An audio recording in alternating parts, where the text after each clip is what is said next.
After discussing time signatures in Back to Basics Part 1 and subdivisions in Part 2, we have arrived at the last piece of the puzzle, in which we'll discuss the various ways we can manipulate those subdivisions and create polyrhythms. These manipulations are the final step in our Back to Basics journey, so let's get started with Part 3.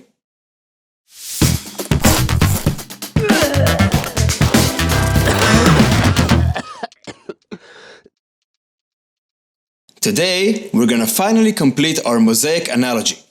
We've established our time signature as our workspace and subdivisions as the number of tiles we use. So finally, it's time to assign some colors. Obviously, the differences between the way we distribute those colors and what colors we choose will add up to a different picture or a different experience. But this analogy can only go so far. There are some musical aspects that the mosaic analogy can't support. For example, in a mosaic, all the pieces that we have, they're all present on the canvas. They're all there. In music, we can also choose to play or not play a note and skip a few. Because silence is also music. So at this point we'll say thank you to the mosaic analogy. And let's move on to the next one. Where should I find the next one? I think I'm gonna go to the place where I always find the answers. The kitchen.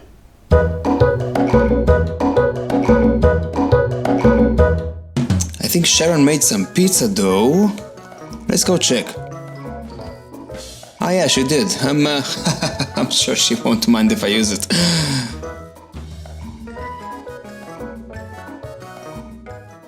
These will be our new pieces. As of now, they're all the same. They all have the same qualities, so there's no distinct pattern.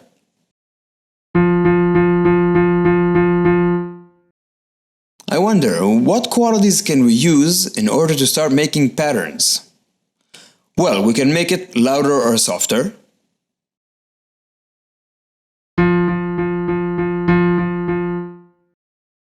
We can change the duration, making it longer or shorter.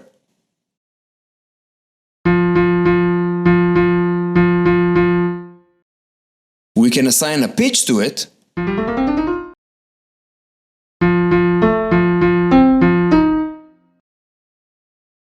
Or we can just mute one and choose not to play it.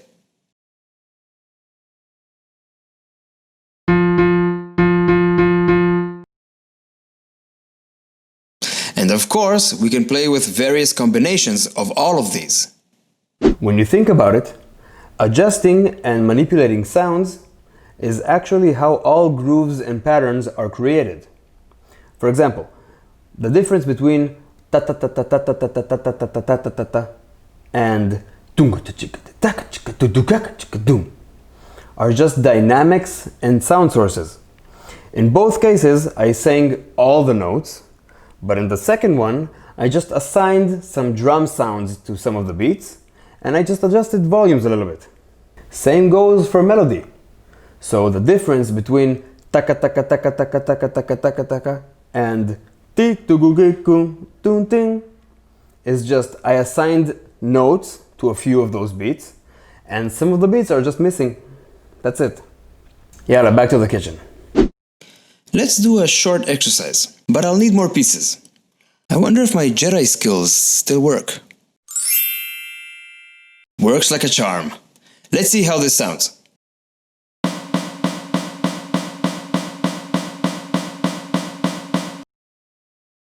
I'll organize these beats differently. Let's see how it sounds now.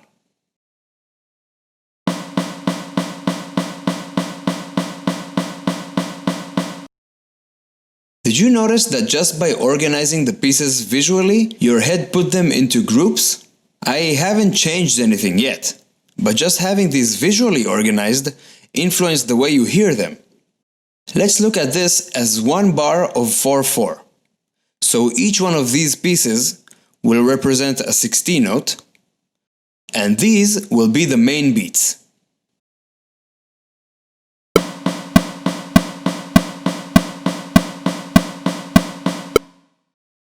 By laying out the pieces in this way and sneakily assigning an accent to the beginning of each group, we now have one side of the polyrhythm, a basic subdivision of 4. Each main beat is divided into 4 subbeats. Now, let's see what tools we have. We have volume, duration, pitch, and whether we play the note or not, so on and off. I'll start with the volume tool, also referred to as the accent tool. The only thing we need to do with these beats in order to create a polyrhythm is to place those accents in any numeric order that doesn't divide into 4. So 3, for example. I'll put an accent at the first of every 3 notes.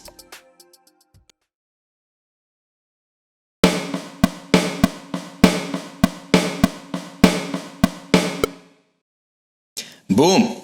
We have a polyrhythm. And listen to what happens if I turn the metronome off.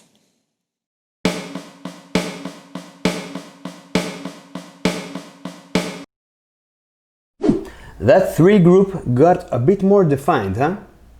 By neglecting the 4/4 context, muting the metronome, our group of 3 got just a little bit more weight to it. Let's try it again, using a different tool. So, pitch, for example. I'll just create a 3-note melody.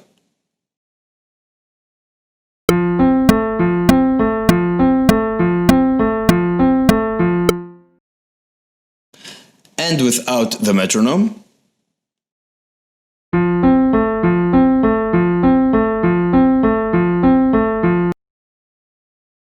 Alright, we have another polyrhythm. It's the same concept, but a different application. This kind of polyrhythm, by the way, is called groupings. Our brains like patterns, and patterns are easy to create. There are many techniques of how to go about strengthening one side of the polyrhythm. And by strengthening only one side of it, you weaken the other side, obviously. The stronger you make one side, the more likely it is for you to perceive it as the main pulse, even if it's not. Okay, let's have fun with this. I'll take these 2 numbers, 4 and 3, and I'll slowly start strengthening the 3 side, step by step. Check it out. Let's double our workspace, shall we? So, 2 bars. This is how these 2 bars sound before I add the 3 side.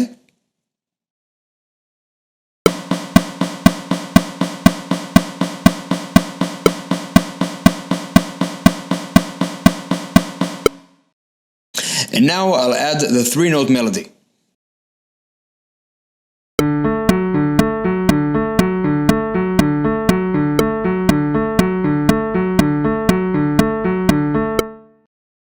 Did you hear how the melody starts to shift your perception?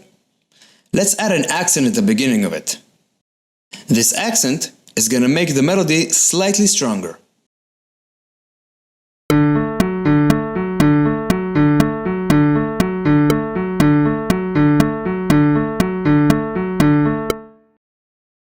Are you feeling it? It's getting stronger. Now let's play the accented note as a long note.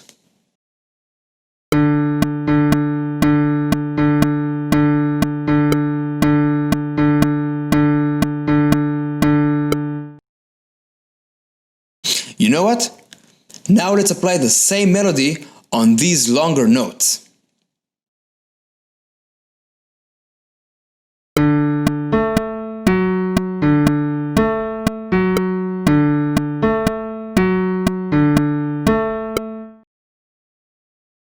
Do you even hear the 4/4 anymore?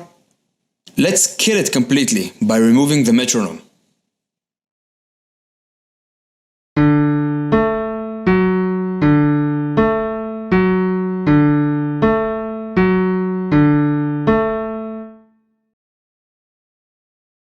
By removing the metronome, I take out the last element that was supporting our 4/4 side.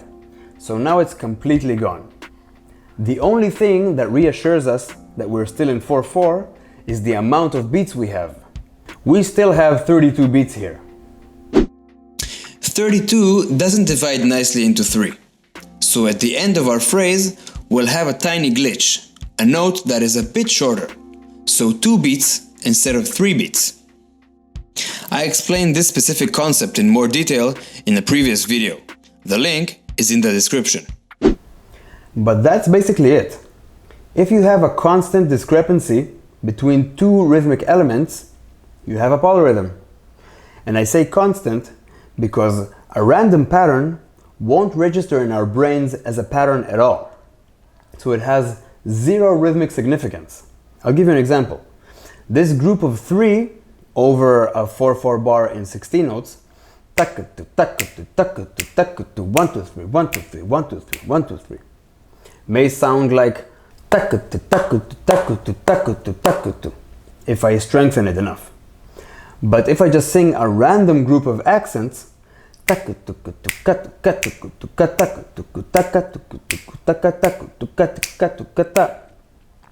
you still hear the 4/4 and some fancy rhythm over it, but nothing as strong as the constant groupings from before. Once you have those two rhythmic elements, the dynamic shift between them, that's where the money's at. Sadly, I don't mean money literally. Polyrhythms, money, choose one.